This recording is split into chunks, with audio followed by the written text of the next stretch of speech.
Hello नमस्कार, मैं हूं नीरज कुमार। आप देख रहे हैं मोबाइल न्यूज़ 24। मोबाइल न्यूज़ 24 की टीम बिहार विधानसभा चुनाव में किसकी होगी हार, किसकी होगी जीत और किसकी बनेगी नई सरकार, इस पर चर्चा करते हुए आज बांका विधानसभा में है। और बांका विधानसभा नगर पालिका का जो पूर्व चेयरमैन 2 बार रह चुके हैं अनिल बाबू हमारे साथ हैं। अनिल बाबू से जानेंगे बांका का इन्होंने जो विकास किया और जो इन्होंने एक प्रोजेक्ट बनाया था बांका को संपूर्ण विकास की ओर ले जाने के लिए, वो प्रोजेक्ट थोड़ा अधूरा रह गया, वो कैसे पूरा होगा, इस पर चर्चा करेंगे। और बांका की जनता मतदान में इस बार किस प्रकार से हिस्सा लेंगे, ज़्यादा से ज़्यादा लोग मतदान करें, इसके लिए क्या कहना चाहेंगे। अनिल बाबू, बहुत बहुत स्वागत है।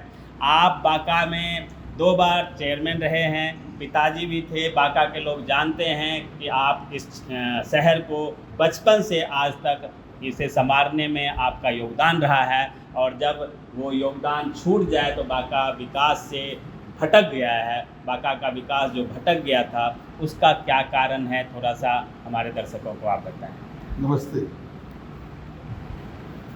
जैसा इन्होंने बताया कि हम 2 बार चेयरमैन रहे हैं, वो सही है। 2 बार वाइस चेयरमैन रहे और बांका नगर पालिका जो है वो सब दिन हम लोग के निगरानी में रहा और हम लोगों ने विकास किया है, बहुत विकास किया है। और सब जगह से कोई हम लोग बांका नगर पालिका पीछे नहीं है, हर जगह बहुत बढ़िया विकास हुआ है। जैसे इंदिरा आवास है, वो भी लिस्ट अभी हमारा ही दिया हुआ है, जो चल रहा है वो चलेगा जी। जब तक वो लिस्ट कम्प्लीट नहीं होगा तब तक उसको विकास हम नहीं मानेंगे। वो जितना लिस्ट दिए हुए उस पर क्रियान्वयन हो रहा है, कार्रवाई हो रहा है, लोगों को घर द्वार सब बन रहा है, मिल रहा है और आगे भी मिलेगा। और जो रोड्स हैं, गली हैं नगर पालिका के अंदर, वो तो हम लोगों ने बनवाया ही है। मैं इसलिए इतना डिटेल में बता रहा हूँ कि आप जो वोट, जो विधानसभा का जो वोट आप देंगे, जी जी। तो किस आधार पर देंगे, विकास के आधार पर आप देंगे। और हम चाहेंगे भी कि विकास को ही आधार मानिए, जो इसने किया विकास उसी को वोट पड़ेगा। और जो विकास पे के जो जिनकी इच्छा है कि हम इससे और बेहतर करेंगे, उनका भी स्वागत है। आप लोग आइए, चुनाव लड़िए। वोट देना हमारी पब्लिक का काम है, नगर पालिका का हो चाहे मतलब पूरा क्षेत्र का हो, बांका क्षेत्र का, जो जहाँ जहाँ है। आप लोग मुद्दा सिर्फ ये बनाइए, नो नोट ओनली वोट, ये नारा आप दीजिए और विकास के अपने क्षेत्र का, बांका का विकास आप लोग करिए। यही हमारा आप लोगों से रिक्वेस्ट होगा। और ऐसा नहीं है, अगर कोई कैंडिडेट आपको अच्छा नहीं लगता है तो जात पात पर, पैसे पर आप वोट नहीं करें और न उसको प्रोत्साहन दें। सच्चाई पर जाएं, अपने अंतरात्मा की आवाज़ सुनें और जो आपको अच्छा लगे उसको आप दीजिए। क्योंकि हम लोग जो नगर पालिका में, हम लोग कोई पार्टी बेसिस पर चुनाव नहीं लड़ते हैं, इसलिए पार्टी बेसिस पर कुछ बोल नहीं पा रहे हैं, इसलिए और बोलना भी हमको उचित नहीं होगा। हम कौन होते हैं आपको गाइड करने के लिए कि आप किसको वोट दीजिएगा। वो तो आपका अपना विवेक है, मताधिकार आपका अपना हक है, आप उसको क्रियान्वित कीजिए और देश के विकास में सहयोग कीजिए। बिल्कुल बिल्कुल। मतदान आपका हक है, लोकतंत्र का त्यौहार है और आप मतदान जरूर कीजिए। जैसा कि इन्होंने कहा कि किसी भी पार्टी को कीजिए, किसी पार्टी पॉलिटिक्स से ऊपर उठ के अपने आत्मा का आवाज़ सुनिए। नो नोट नो वोट, बिना पैसा का, बिना लालच का वोट दीजिए और वोट देकर अपने नागरिक होने का जिम्मेदारी निभाइए। बांका की जनता ये भी जानना चाहती है कि पीछे कुछ दिनों से यहाँ पे जो चेयरमैन का पद खाली रह गया था, अब नए चेयरमैन आए हैं। आप अपने मार्गदर्शन में क्या सुझाव देंगे ताकि बांका का विकास निरंतर आगे बढ़ सके। और जो एक पता चला कि एक प्रोजेक्ट आपने बनाया था 65 करोड़ या 70 करोड़ शायद पास, जी, तो वो ड्रेनेज का जो था, वो क्या आप सुझाव देना चाहेंगे बांका नगर परिषद के लोगों को। अच्छा, जो बात ये रह गई थी, इन्होंने ये जो पूछा हमसे सवाल किया कि आपने विकास के लिए आपका अब फ्यूचर में आपका क्या प्लानिंग है और क्या आप चाहते हैं बांका किस ओर बढ़ना चाहिए। तो बांका नगर पालिका का ये जो बात है, हम लोगों ने यहाँ पे 65 करोड़ का हमने योजना भेजा था स्टॉर्म के ड्रेनेज के सिस्टम में। पूरा नगर पालिका के अंदर का ड्रेनेज सिस्टम को सुधारने के लिए। वो 65 करोड़ का हमने प्रोजेक्ट बना के भेजा था, जिसको सरकार ने 70 करके अप्रूवल दे दिया है। अब मैं यहाँ के नेता लोगों से, अब चूँकि वक्त अब नहीं है तो और आगे होगा भी नहीं, ये हम चाहते हैं कि जो भी नेता फ्यूचर में आए वो इस प्रोजेक्ट को देखें। ये बांका के लिए बहुत ज़रूरी है, क्योंकि बांका का जितना खेतिहर ज़मीन है सब पे आवास बन रहा है, प्लॉटिंग कर रहे हैं, मकान बन रहा है, तो फ्यूचर में ड्रेनेज सिस्टम का प्रॉब्लम होगा। उस ड्रेनेज प्रॉब्लम को अभी अगर नहीं सोचेंगे तो बाल बच्चे को दिक्कत होगा। इसलिए हम लोगों ने अपना उस प्रोजेक्ट को टेकअप किया है। अब ये सरकार को देखना है, सरकार को वोट चाहिए तो उनको ये प्रोजेक्ट को लेना होगा। तो काम करिए, सरकार को भी काम करना है।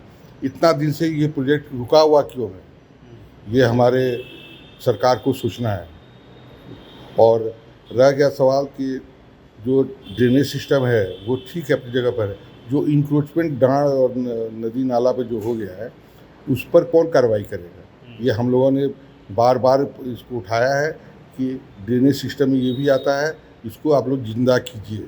और दुर्भाग्य है कि जो समय हमको इस सब के में एक्शन लेना था उस वक्त मेरा जो कुर्सी चला गया, हम नहीं कर पाए। लेकिन अभी कोर्ट में मामला चल रहा है, हाई कोर्ट में है। अगर जैसे ही वो ऑर्डर हमारे फेवर में आता है तो कुर्सी पर हम बैठे तो 100% इस पर कार्रवाई करेंगे। न दाँड़ पे कोई इंक्रोचमेंट रहेगा, न ज़मीन पे कोई इंक्रोचमेंट रहेगा। इंक्रोचमेंट का दुश्मन है, इंक्रोचमेंट हम हटवाएंगे। और रह गया सवाल हाट हटिया जहाँ पर है वहाँ पर हम लोग उसको डेवलप कर रहे हैं, मकान बनवाएंगे और मार्केट को सुसज्जित करने का मेरा मास्टर प्लान पहले से ही बना हुआ है। उस पर क्रियान्वयन होगा और डेवलपमेंट होगा। लाइट बत्ती का जो है वो बिल्कुल चरमर स्थिति है, उसको भी दुरुस्त किया जाएगा। और एग्जीक्यूटिव साहब जो अभी प्रेजेंट हैं वो बहुत अच्छा काम कर रहे थे और वो काम कर रहे हैं और वो जिम्मेवारी समझते हैं। अब आगे वक्त ही बताएगा कितना सफल होते हैं। बिल्कुल, अनुभव इनके पास है। अनुभव जो होता है वो आगे काम करने का दिशा तय करता है, और यही है कि इन्होंने प्रोजेक्ट बनाया है बांका को खूबसूरत बनाने के लिए। चाहे अगर नगर पालिका पटना में है तो नगर पालिका बांका में भी है। अगर पटना नगर पालिका पटना को सजा सकती है तो बांका नगर पालिका क्यों नहीं सजा सकती। और यही इनका मिशन है कि बांका को भी जगमग बनाया जाए, ड्रेनेज सिस्टम लगे, लाइट हो, स्ट्रीट बने, सारे सड़कें। और छूट गया है, जी, पब्लिक को जरूर बताना चाहेंगे, एक चीज़ छूट गया है। जो मूलभूत था वो हमने बता दिया, जो सरकार के हाथ में है। जो हमारे नगर पालिका के हाथ में है वो है ड्रेनेज सिस्टम का सफाई। ड्रेनेज सिस्टम की सफाई में बड़ा बड़ा स्लैब्स, सब लंबा लंबा स्लैब्स बना हुआ है, जिससे हम लोग उसके अंदर का जो मटेरियल है, गंदा वेस्ट प्रोडक्ट, वो हम लोग निकाल नहीं पाते हैं, वो सक नहीं कर पाते हैं। तो उसके लिए एक सक्शन मशीन हमने पास किया हुआ था। उस सक्शन मशीन को का बांका में नगर पालिका में उसका ज़रूरत है। वो मैंने समझिए कि वो इतना बड़ा बड़ा पत्थर भी वो सक कर लेता है नाला से। वो बहुत ज़रूरी है। उस पर एग्जीक्यूटिव को और बोर्ड को ध्यान देना चाहिए। उसको उसका खरीद बहुत ज़रूरी है। दूसरा है, ये बांका क्षेत्र जो है ये बालू का माइनिंग हब है। यहाँ से बालू जो उड़ता है रोड पर, जो बिछड़ता है, जो ट्रक ट्रांसपोर्टेशन होता है, उससे हाँ जो डस्ट उड़ता है वो डायरेक्ट फेफड़े में जाता है और वो कैंसर क्रिएट करता है। उसको हम लोगों ने भी उसको भी लिया था।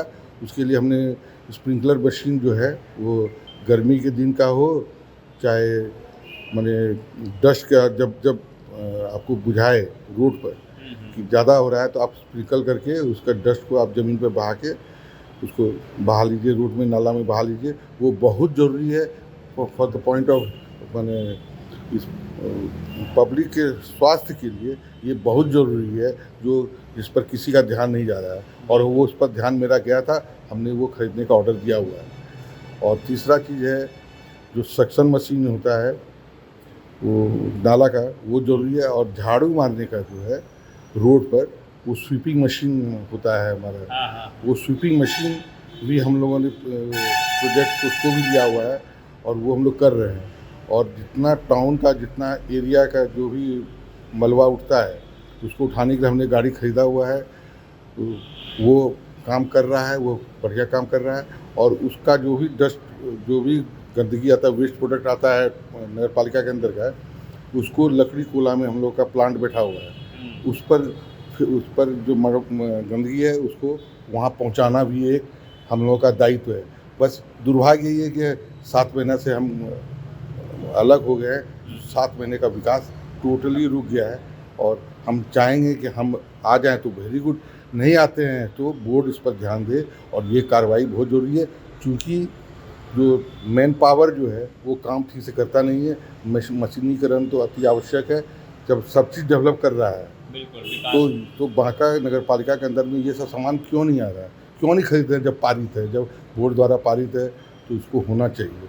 इस पर माने इमरजेंसी टाइप का होना चाहिए कि इमरजेंट हमको चाहिए, जितना जल्दी जल्दी हो तभी बांका का संपूर्ण विकास हो जाएगा। जब तक यहाँ पे नए अत्याधुनिक मशीन नहीं आएंगे, जैसे कि इन्होंने बताया फॉगिंग मशीन आने से पोल्यूशन कम होगा, जो धूल उड़ता है वो धूल बंद होगा। अगर ड्रेनेज वाले के लिए मशीन होगा तो जो नाली में पत्थर वत्थर है वो भी साफ़ हो जाएगा। स्वीपिंग के लिए जो सफाई मशीन है, तो अभी सफाई कर्मचारी आते हैं, झाड़ू इधर उधर लगा के चले जाते हैं, वो अगर मशीन होगा तो मिट्टी उट्टी सब डस्टिंग करके जाएगा और उसे एक जगह लकड़ी कोला के पास उसका डंपिंग सेंटर बनाया जाएगा। ये सारी व्यवस्था इन्होंने नया विज़न तैयार किया है, वो अटक गया है किसी कारण से, इनका जब कुर्सी नहीं रहा। आगे अगर आता है या बीच में भी अधिकारी को इस पर ध्यान देना चाहिए और जल्दी से जल्दी इसे पारित करा के इन सभी चीज़ों का यहाँ पे खरीदारी हो, ताकि बांका का विकास हो सके। आप तमाम दर्शकों का बहुत बहुत धन्यवाद। अनिल बाबू आपका भी बहुत बहुत धन्यवाद। नमस्कार।